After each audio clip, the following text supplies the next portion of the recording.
Gıcık etti sana. Yunus edecek. Evet görür. Şöyle bir Arkadaşlar. kaybetme o çorabı. Ben nerede? Şimdi Yunus seni edecek işte burada. Ben de edeyim. Ha ya. Oğlum yapma ya.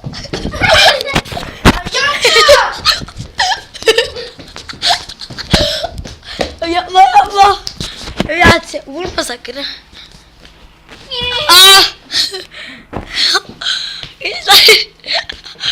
Yüzüne mi vurayım lan illa? Kaç. Ey. Ne oğlum?